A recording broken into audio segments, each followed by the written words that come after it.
All right. Well, the last little thing I wanted to do before hopping into the music review is just your like wildest uses and like favorite uses that you've done with ham radio. So that's a great question. When I was in grad school, the thing I loved doing was going out on hikes, bringing the radio with me, climbing to the tallest peaks I could do, and just bringing radio with me and seeing where my signal went. So I did that a lot. Did you ever run into other people doing the same thing, or? You know, not out there for some reason, but I came here and tried. I went to Raccoon Creek State Park. And I was like, I'm going camping. I'm going to put a radio antenna up. It's going to be great. And it was one of the first nice weekends in May, I think, last spring. Okay. This park is maybe 45 minutes west of Pittsburgh. And I drove through the park and I saw one person with a huge antenna mast. I saw another person on another campsite doing the same thing. There were literally a whole bunch of us in the same park doing that. That's really cool. So it's become really popular to go outside and operate outside. Yeah. Because there's a lot of electrical noise in cities that makes actually receiving weak radio signals kind of difficult. So it's nice to go out to the country. So think about light pollution. You can see a lot more stars when you go out into rural areas or go camping that way. It's kind of that light pollution almost probably in some ways correlates with radio noise because there's just less civilization out there, and right. You'll get those weaker signals. So people love going camping and stuff with their radios. Plus, like I think you said earlier a little bit that it puts you in that environment of like if I ever actually had to do this in an emergency, like this is the setting that it would be like where nothing else is kind of accessible to me, and I'm just putting up this radio and like setting everything up and working with radio to communicate. It's so funny because, yeah, you're like, I have to bring an extra battery because what if I get to the peak and this battery dies? And you're sort of thinking, like, what if this were actually an emergency? I would want to be prepared. But you're just doing it because you want the bragging rights for having done that particular. I remember one time I went up on a peak with a friend of mine was visiting me in the Bay Area. We went on a trip, and we were going to be the first people to activate this particular peak. Okay, nobody had climbed to this one and done the radio thing on it before. People have, of course, climbed it. It was not a mountain or anything, but it was like a first ascent. But I got there, I was ready to do Morse code, but I had forgotten my paddle, the telegraph key to actually tap it out. I was like, uh-oh, what do I do? Are we going to do this? And I found a way to like, I used a microphone, and if you squeeze the push-to-talk button, it would transmit. And so I was able to tap out Morse code by squeezing this handheld thing. And, you know, I got the message out. It worked. Right. And so I thought, okay, I could improvise if something bad happened, and I had to really make something come together. But, you know, you're right. It's kind of about practicing and just knowing what you should bring with you.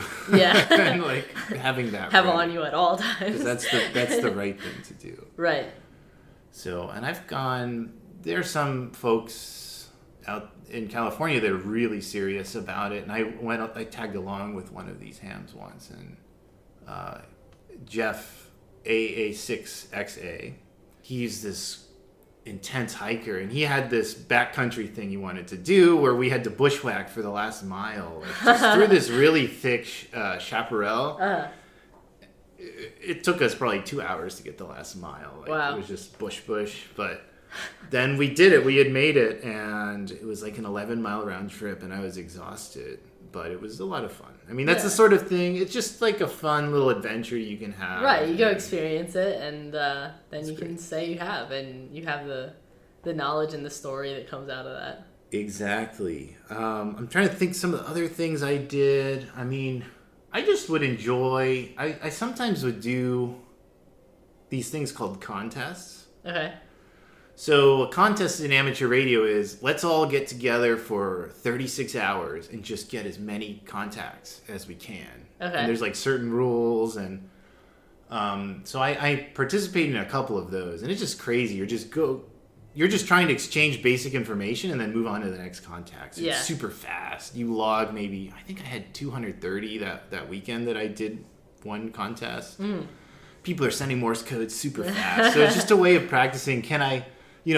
Sometimes you have to listen 30 times while that one person I want to talk to is making exchanges with all these stations. Right. And then finally I try to hop in and then I hear my call sign back at super high speed. And so then I'm like, okay, I got it. Yeah.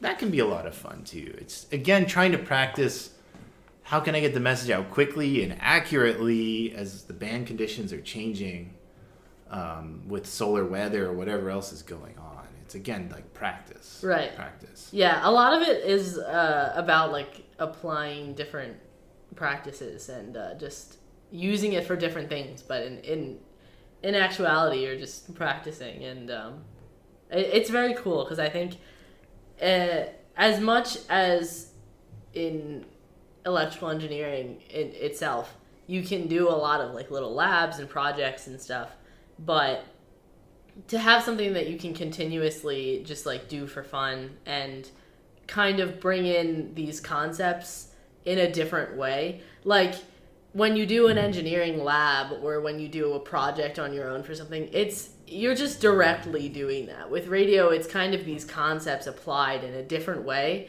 but it's very much still the same things and the same properties and rules and principles, but you're just doing something completely unique and fun. And it's just with a whole group of people that are into the same thing. And that's the best part, is the community. You don't have radio without a receiver. Right. So your signal, somebody can hear you and somebody's listening, and it's maybe exciting to think who might return your call. Right.